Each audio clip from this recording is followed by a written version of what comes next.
Social media and the rise of some of these interest groups are just some of the many changes Singapore society has seen in the last 10 years and Yes. indeed in the last 30 years since you entered politics. Yes.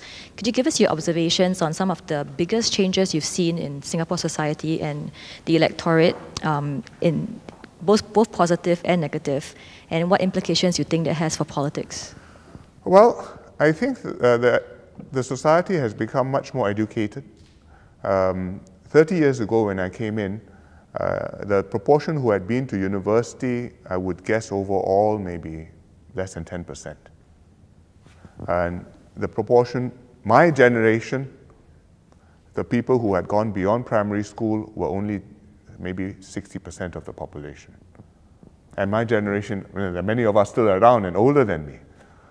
Today, about 30% of the people have got degrees one way or the other. And if you look at the parents of the primary one students going to school now, maybe half of them say that they have degrees. It may not be from NUS or NTU, maybe overseas degrees, maybe part-time, but they say they have degrees. So I think that that's a very different texture to the society when people are much better educated and they feel that they can follow matters and that they have views. It doesn't mean that they have mastered all the issues, because heaven knows we find it hard enough ourselves to master all the issues.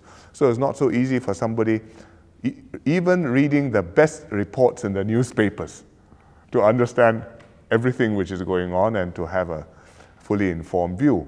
But there will be more views, and that we are now, and that's a very different society. I think the social media have made a lot of difference.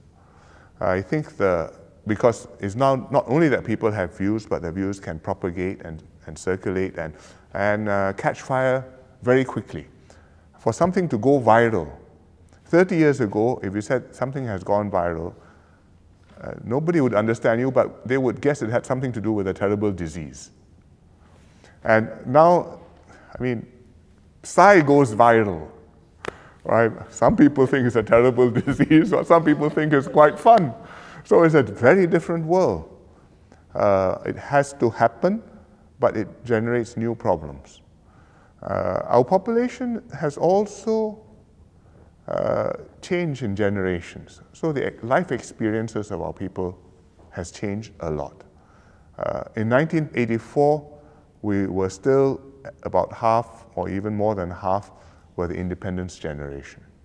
Now, the vast majority are the post-independence generation, and either born after 1965 or have no memory of those years and those formative experiences. And therefore, different reference points and different expectations. At the same time, the population has grown older. When I came in, I was 32 years old. One of the younger ones in the batch of MPs that year, not the youngest, Leong Hon Kee was, I think, a few months younger than me. But the others who came in, Wong Kan Seng, Lee Boon Yang, and so on, were late 30s. Nobody considered them particularly young. It was quite normal. I mean, late 30s, you're already reasonably known, you're considered to be fully ready to take on responsibilities. But today, if I feel somebody in the late 30s, everybody says, wow, what a young team. It's not that they have got younger, it's that we, the viewers and the population, have got older. So it means that it's a population with different concerns, different issues. They're worried about healthcare, they're worried about their own retirement adequacy. Their children are worried for them, and these are all things which we have to respond to. You cannot say we follow on the way we did in 1984 because that was a successful formula.